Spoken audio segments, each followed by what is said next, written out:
ฮัลโหลไฮสบายดีสวัสดีค่ะทุกคนเสียงสะพานกันยังบ่ทันได้กลับมาปกติเนาะเพราะว่าบ่สบายเกิน2อาทิตย์แล้ว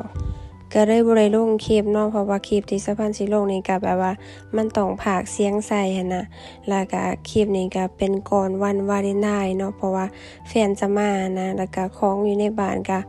ยุงแบบหลายอย่างเว้ยทุกคนบ้านหลังน้อยๆจังซี่นะยิ่งพื้นที่น้อยของก็เยอะนะสะพานก็เลยแบบจัดแจงใหม่เนาะเอาสันวางของออกแล้วก็ให้มันเป็นแต่สันเดียวและอีกสันหนึ่งเนาะสะพานก็เอาไปวางไว้อยู่บนประตูทางเขาละสะพานสีกาเบียพักเนาะเพราะว่ามันก็ใกล้จะเบิดหน้าหนาวแล้วเนาะอากาศมันก็จะเริ่มอุ่นนะสะพานก็สิเริ่มกาเบียพักมื้อนี้ก็เป็นวันที่14เนาะที่ว่าสะพานถ่ายคลิปนี้แต่ว่าสะพานก็บ่ได้ลงวันที่14เนาะก็ลงวันถัดไปหั้นน่ะทุกคนยุ่งงานแน่บ่สบายแน่ก็แบบ บ่ค่อยจะได้เฮ็ดคลิปปานใดวันที่14นี่สะพานก็มาเฮ็ดงานแต่เช้าเนาะเพราะว่าแฟนสะพานมาเนาะแฟนสะพานมาเพิ่นก็อยู่บ้านเนาะแล้วก็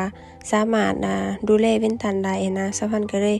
บอกหัวหน้าว่าเดี๋ยวฉันจะมาเฮ็ดงานแต่เช้านะวันที่14เพราะว่าวันที่14นี่ก็คือแบบเป็นวันที่แบบว่าคนฝรั่งเศสกินซูชิหนักมากนะคะจะเป็นวันที่แบบว่าขายดีแฮงเนาะซูชิเพราะว่าคริสต์มาสหรือว่าวันปีใหม่จังซี่นะก็บ่ปานใดหั้นนะเขาบ่ค่อยนิยมกินแต่ว่าเป็นวาเลนไทน์นี่คือแบบว่าพิเศษนะจากที่ว่าเคยเฮ็ดปกติวันหนึ่งผลิตประมาณ 1,000-2,000 หั้นนะแต่ว่าวันวาเลนไทน์นี่ก็ผลิตเกือบ 6,000 เว้ยทุกคน 6,000 ยูโรนะ สะพานก็ได้บอกว่าเดี๋ยวฉันมาแต่เช้านะล่ะฉันขอเลิกไว้เพราะว่าฉันแบบว่าแฟนฉันมาจังซี่นะฉันขอเลิกไว้เพราะฉันสิไปดินเนอร์จังซี่นะสะพานก็เลยมาก่อนหมู่เนาะมาตั้งแต่ 6 โมงมาฮอดก็จัดแจงร้านเนาะแล้วก็เก็บของเก่าที่ว่าเหลือจากมื้อวานนี่เนาะเอาไปถิ้มงานช่วงนี้เนาะสะพานรู้สึกว่าตัวเองเมื่อยแรงเนาะเพราะว่าบ่สบายแน่นะทุกคนแบบว่ามันเป็นหวัดแล้วก็หรือว่าเป็นโควิดก็บ่ฮู้เนาะสะพานก็บ่ได้ตรวจหั้นนะมีแต่ว่าซื้อยามากินตามอาการจังซี่นะแต่ว่าบ่ได้ตรวจรู้สึกว่าเมื่อยทุกคนเมื่อยแบบอิหยังวะงานคือหนักแท้ประมาณนั้นนะทั้งที่ว่าแต่ก่อนก็คือจังบ่ได้เมื่อยขนาดนี้ก่อนที่แฟนจะมาหั้นนะสะพานก็บ่สบายเนาะแต่ว่ารู้สึกว่าอาการบ่ได้หนักหั้นนะแต่ว่าพอแฟนมาแล้วนะ2วันที่แฟนอยู่ก็คือแบบว่าสะพานแบบปวดโตแรงแบบเมื่อยแรงแบบ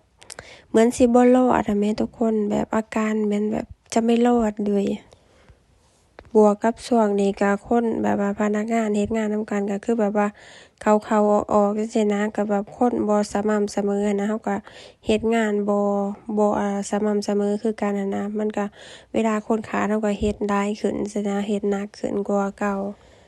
ช่วงที่แฟนสะพานมาก็คือแบบวินตันก็ม่วนเนาะมีความสุขนะรู้สึกว่าวินตันมีความสุขแรงนะเวลาแฟนสะพานมาดีใจแรงสะพานเฮ็ดงานบ่ทันแล้วเนาะคือแบบวินตันกับแฟนสะพานก็มาหาจังซี่นะเพิ่นพากันมาเบิ่งหนังมากินข้าวหาอาหารจังซี่นะเพิ่นก็พากันมาเล่นน้ำเนาะสะพานก็พักเที่ยงพอดีก็เลยแบบมากินข้าวนำกัน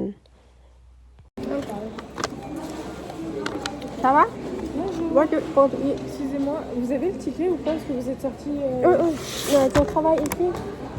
c'est personnel. Ouais, Bon, bon, faut juste montrer à l'accueil si vous sortez là. Oh, d'accord. Merci. Oh, merci.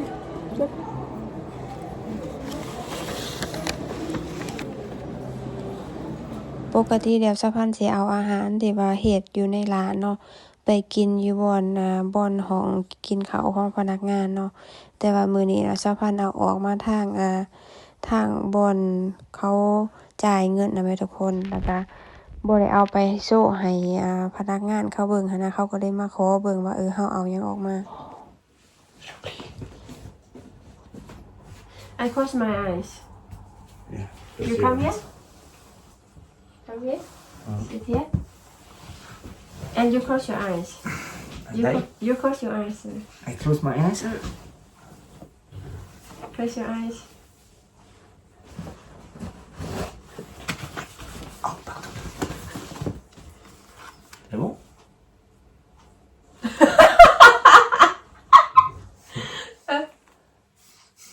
Oh, thank you. Dad, Yes, oh. Merci, mon ami. Bonjour. You're crazy.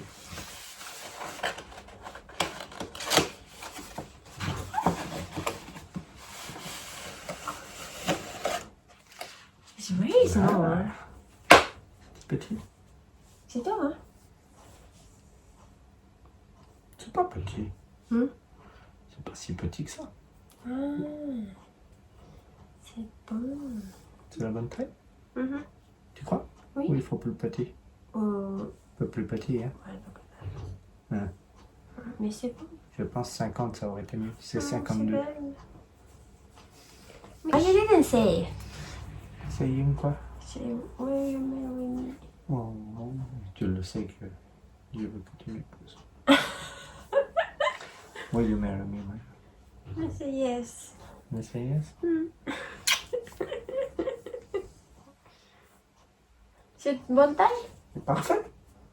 Ouais, C'est bon? très bien. Parfait. Merci beaucoup. Il est très beau. Thank you. Il est très... And the sock. Et les socks. C'est Parfait. bonne taille? C'est quoi? Que rend ça? Que rond? 43, 45. C'est bon?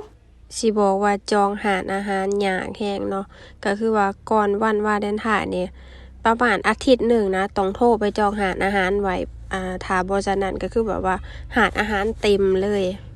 วันวาเลนไทน์นะคนเขาจะมักแบบไปหารอาหารกันทุกคนแต่ว่าคริสต์มาสปีใหม่นะเขาจะแบบฉลองกันอยู่บ้านจังซี่นะเขาจะบ่ค่อยออกไปนะเพราะว่าช่วงปีใหม่น่ะสะพันไปกินข้าวอยู่หารอาหารน่ะก็คือแบบคนบ่ค่อยหลายปานใดนะก็คือแบบเงียบเลยแต่พอเป็นวันวาเลนไทน์นี่ก็คือแบบคนเต็มเนาะคือแบบ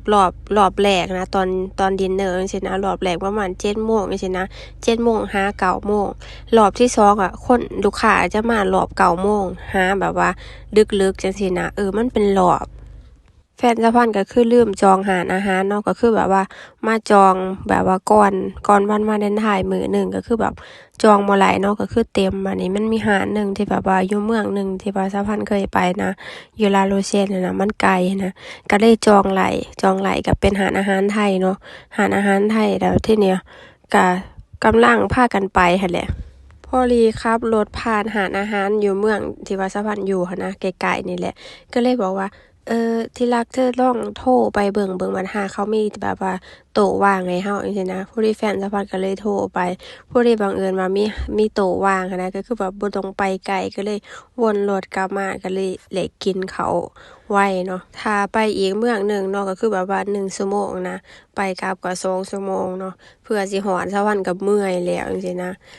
นั่งกินข้าวไปก็ตาสิหลับไปทุกคนแบบว่ามันบ่คือสมัยก่อนนะแต่แบบว่าเฮาเป็นแบบวัยรุ่นจังซี่นะออกไปเที่ยวกลางคืนออกไปกินข้าวอาหารแล้วแบบว่าตาสว่างจังซี่นะม่วน enjoy นี่นะแต่วันนี้คือแบบเมื่อยอยากนอนอย่างเดียวบ่อยากออกไปไสก่อนแฟนสะพันจะกลับเนาะสะพันก็เฮ็ดหม้อหมูกระทะให้กินเนาะแฟนสะพันก็มักเนาะวินตันก็มักถูกใจเลยแล้วก็เป็นวันอาทิตย์นำเนาะเฮาก็บ่อยากไปไสหันนะก็เลยพากันกินข้าวอยู่บ้านแฟนสะพันก็มาวันศุกร์แล้วก็เสาร์วันจันทร์ก็กลับเนาะแบบว่าได้อยู่นำกันแค่ 2-3 มื้อเองนะเพราะว่าเพิ่นก็ต้องเดินทางตลอดนะไปเฮ็ดงานบ่นั้นบ่นี้สะพันก็ยังบ่ทันได้หายไข้ทุกคนบ่ทันได้หายแบบ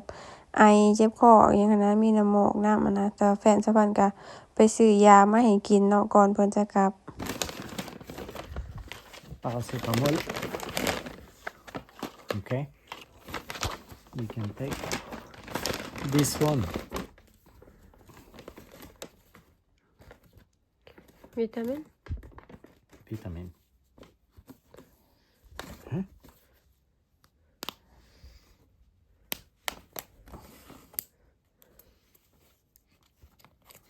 Take it.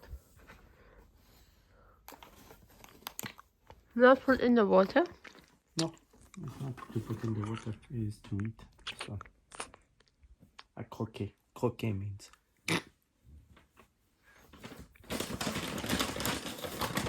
This one for your throat. This one for your throat and the tongue Bronche. ดัง This one because you asked me and before. And ซิลิโคน not silicone. Normal. what is it It's normal. อ๋อฟักคัด This one because you asked.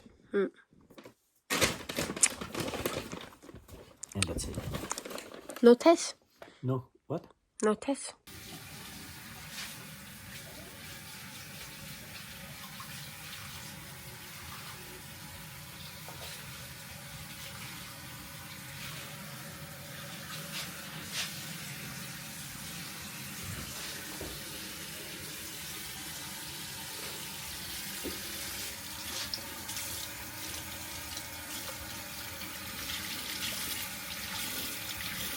Lot of hairs, huh? I have hair In here. you don't Lot of hairs in here. I have hair you don't Yeah, I know. Ça va? Mais on va faire un blague.